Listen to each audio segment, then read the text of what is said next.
ભાવનગર પૂર્વમાં 504 અને પશ્ચિમમાં 1152 ઈડબ્લ્યુએલ આવાસોનું લોકાર્પણ કરાયું। ભાવનગર શહેર અને જિલ્લા સહિત અલગ અલગ 8 વિધાનસભા મત વિસ્તારમાં ઈડબ્લ્યુએસના આવાસોનો લોકાર્પણ સમારોહ યોજાયો હતો, જેમાં શહેરના ભાવનગર રાજકોટ રોડ પર પશ્ચિમ વિધાનસભા મત વિસ્તારમાં ફાઇનલ પ્લોટ નંબર 29 મહાનગરપાલિકાના ગૌશાળા પાસે સ્વામિનારાયણ મુખ્ય મંદિરની પાછળ તથા ભાવનગર પૂર્વ વિધાનસભાના મત વિસ્તારમાં તરસમી 150 ફૂટ રિંગ રોડ પર મહાનગરપાલિકાની પૂર્વ ઝોનલ ઓફિસ પાસે ફાઇનલ પ્લોટ નંબર 55 ખાતે વડાપ્રધાન હસ્તે વર્ચ્યુઅલ માધ્યમથી તથા મુખ્યમંત્રી અને લોકસભા સાંસદની વર્ચ્યુઅલ ઉપસ્થિતિમાં યોજાયેલા આ કાર્યક્રમમાં મેયર, પશ્ચિમના ધારાસભ્યો અને પૂર્વના ધારાસભ્યો તથા મહાનગરપાલિકાના નગરસેવકો, અધિકારીઓ, કર્મચારીઓ તથા લાભાર્થીઓ લોકો ઉપસ્થિત રહ્યા હતા। આ પ્રસંગે વડાપ્રધાન દ્વારા આવાસ યોજનાના લાભાર્થીઓ સાથે વર્ચ્યુઅલ સંવાદ અને ઉદ્બોધન, પ્રધાનમંત્રી આવાસ યોજના શહેરીની શોર્ટ ફિલ્મનું નિદર્શન, સાંસ્કૃતિક કાર્યક્રમ યોજાયો હતો। કાર્યક્રમમાં ઉપસ્થિત મહેમાનોના હસ્તે આવાસ યોજનાના 10 પ્રતિકારાત્મક લાભાર્થીઓને ચાવી તથા ગૃહ કળશ અર્પણ કરવામાં આવ્યા હતા। Vinodbhai Babubhai Solanki, flat number C208। આવો માનનીય પ્રધાનમંત્રી શ્રી ગુજરાતની જનતાને જે ઘરનું ઘર એવી સુંદર ભેટ આપી છે તેના બદલ તેઓનો તાળીઓ સાથે આભાર વ્યક્ત કરીએ। ધન્યવાદ। ઘર માત્ર લોકોને માટે છત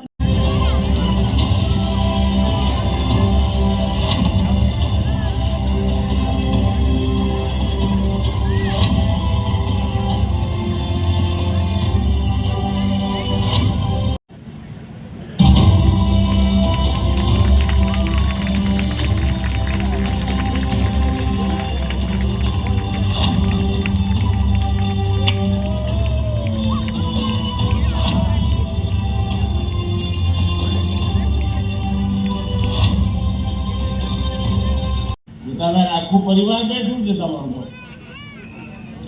અરે સાહેબ, બહુ ખુશીનો માહોલ છે સાહેબ। આજ તો તમારા સાથે વાત કરવા મને મળી છે સાહેબ, તો એવું મને આનંદ મળ્યું છે, તો મને એમ થાય કે ઓહો, આજ તો સાહેબે મને બહુ આમ સાહેબ એવું મને બધી મળી ગઈ છે કે મને ભગવાન સાથે વાત થતી હોય સાહેબ। જરા ગીતાબેન, તમારી બધી ઓળખાણ આપો। મારું નામ છે ગીતાબેન છગનભાઈ ચૌહાણ, મારું ગામ છે નાના ખીજડીયા, ટંકારા તાલુકો, જિલ્લો મોરબી। નહીં, ઘરમાં કેટલા લોકો છો, શું કરો છો, મકાન કેવું બન્યું, કેટલા સમય લાગ્યો? આ માટેનો આગવો રોડ મેપ વિકસિત ગુજરાત 2047 વિઝન ડોક્યુમેન્ટ આપણે કંડાર્યો છે। 2047 સુધીમાં આવાસ, આહાર, આરોગ્ય, શિક્ષણ, જનજીવન સુખાકારી, શહેરી આયોજન સહિતના ક્ષેત્રોમાં વિકાસમાં ગુજરાતને અગ્રીમ સ્થાને રાખવાનું દિશા દર્શન આ રોડ મેપમાં વડાપ્રધાનશ્રીના વિઝનને અનુરૂપ આપણે તૈયાર કર્યું છે। હમણાં જ આ વર્ષનું ₹3,32,000। મારું નામ અલ્પાબેન દયારામભાઈ કિલાવત છે।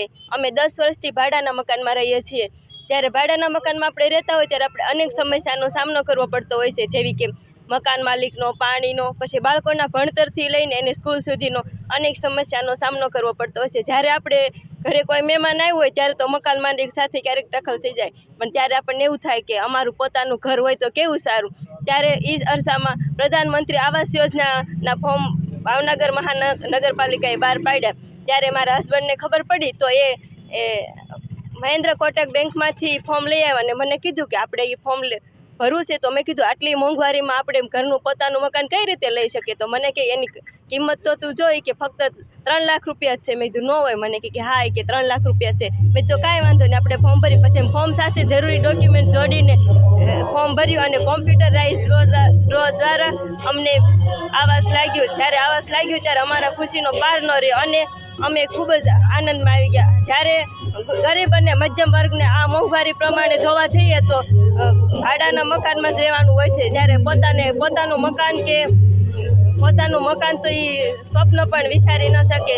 ત્યારે પ્રધાનમંત્રી આવાસ યોજના દ્વારા જે આ ફાળવણી કરવામાં આવી એ બદલ કેટલાય ગરીબો અને મધ્યમ વર્ગના લોકોને પોતાના મકાન એક સ્વપ્ન પૂરું થયું છે। અને પાછું 3 લાખ રૂપિયામાં પાછી કેવી તો સગવડતા આપવામાં આવે છે, ફાયર, ગટર લાઈન, પાણી લાઈન, ગેસ લાઈન, લીફ્ટ, બાળકોને રમવા માટેનું મેદાન, બગીચા અને પાકા રસ્તા વગેરે જે વસ્તુને એને સગવડતા આપી છે। આવી સગવડતા તો આપણે જાતે મકાન બનાવ્યું તો પણ આપણે ન લઈ શકીએ।